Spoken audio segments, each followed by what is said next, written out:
दोस्तों, क्या आप श्री कृष्ण के बताए कलयुग के 5 सत्य के बारे में जानना चाहते हो? तो आपसे अनुरोध है कि कुछ समय देकर पूरे वीडियो को अच्छी तरह से देखें, ताकि आपको पूरी जानकारी मिल सके। भगवान श्री कृष्ण ने द्वापर युग में ही कलयुग का वर्णन कर दिया था कि कलयुग में लोगों का जीवन कैसा होगा।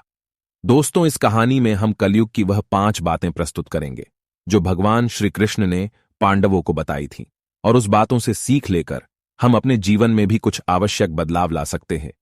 तो मित्रों, आइए जानते हैं वो 5 सत्य जो कृष्ण ने पांडवों को बताए थे। जुए में छल से सब कुछ हारने के बाद जब पांडव वन में जा रहे थे, तभी सहदेव ने भगवान श्री कृष्ण से पूछा कि हमने तो ऐसा कोई बड़ा पाप नहीं किया, फिर भी हमें इतना बड़ा दंड क्यों? तब श्री कृष्ण ने कहा, प्रिय सहदेव, द्वापर युग अपने अंतिम चरण पर है। ये सब जो हो रहा है वह आने वाले कलयुग का प्रभाव है। इस पर युधिष्ठिर ने आश्चर्य से भगवान श्री कृष्ण से पूछा कि हे वासुदेव, कलयुग तो अभी आया भी नहीं है और उसका इतना भयंकर परिणाम क्यों? जब कलयुग आरंभ हो जाएगा तो क्या होगा? भगवान श्री कृष्ण ने कहा, आप सभी भाई वन में जाइए और वहां जो कुछ भी दिखे आकर मुझे विस्तार से बताना होगा। उसी आधार पर मैं आपको कलयुग की गति के बारे में बता पाऊंगा। भगवान श्री कृष्ण के ऐसा कहने पर पांचों भाई वन में अलग अलग दिशा में चले दिए। पांचों भाई वन में जाकर वापस लौटे तो आश्चर्य से भरे हुए थे। भगवान श्री कृष्ण ने मुस्कुराते हुए कहा, अब आप लोग बताइए कि आपने क्या क्या देखा। सबसे पहले युधिष्ठिर ने बताया कि हे योगेश्वर, मैंने 1-2 सूंड हाथी वाले गज को देखा। इसका क्या अर्थ है? तब भगवान श्री कृष्ण ने कहा, इसका अर्थ यह है कि कलयुग में ऐसे लोगों का राज्य होगा जो दोनों ओर से शोषण करेंगे, बोलेंगे कुछ और, करेंगे कुछ और, मन में कुछ और, कर्म में कुछ और। ऐसे ही लोगों का राज्य होगा।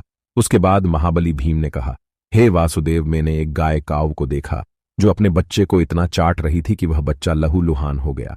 इस प्रश्न का उत्तर देते हुए श्री कृष्ण ने कहा, इसका अर्थ यह है कि कलयुग का मनुष्य अपने बच्चों को आवश्यकता से अधिक लाड़ प्यार करेगा। उनकी अपने संतानों के प्रति माया और ममता इतनी बढ़ जाएगी कि उनकी संतानों को अपने विकास का अवसर ही नहीं मिलेगा। कलयुग में माता पिता अपनी संतानों को परिवार की मोह माया में बांध कर रखेंगे, जिसके कारण उनका घर बर्बाद हो जाएगा। मोह माया में ही घर बर्बाद हो जाएगा। किसी दूसरे का बेटा घर छोड़कर साधु बनेगा तो हजारों व्यक्ति उनके दर्शन करेंगे, किंतु यदि अपना ही बेटा साधु बनता होगा तो रोएंगे कि मेरे बेटे का क्या होगा, उसने क्या कर लिया। इतनी माता पिता की इतनी सारी ममता होगी कि उसे मोह माया और परिवार में ही बांध कर रखेंगे और उसका जीवन वहीं खत्म हो जाएगा। अंत में बेचारा अनाथ होकर मरेगा। अर्जुन ने कहा कि हे योगेश्वर, मैंने जो देखा वह तो इससे भी कहीं अधिक आश्चर्यजनक था।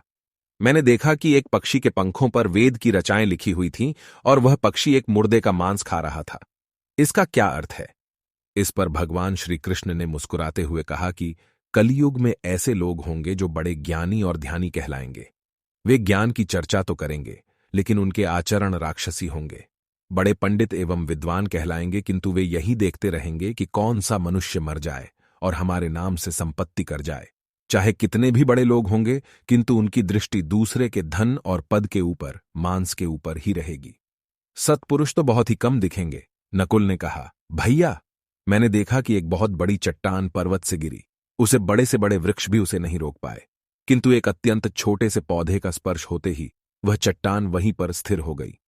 इसका अर्थ बताते हुए भगवान श्री कृष्ण ने कहा, कलयुग में मनुष्य की बुद्धि क्षीण हो जाएगी और उसका जीवन पतन हो जाएगा, और उस पतन को धन और बड़े बड़े सत्तारूपी वृक्ष रोकने में असक्षम होंगे, किंतु हरि नाम के एक छोटे से पौधे से मनुष्य जीवन का पतन होना रुक जाएगा।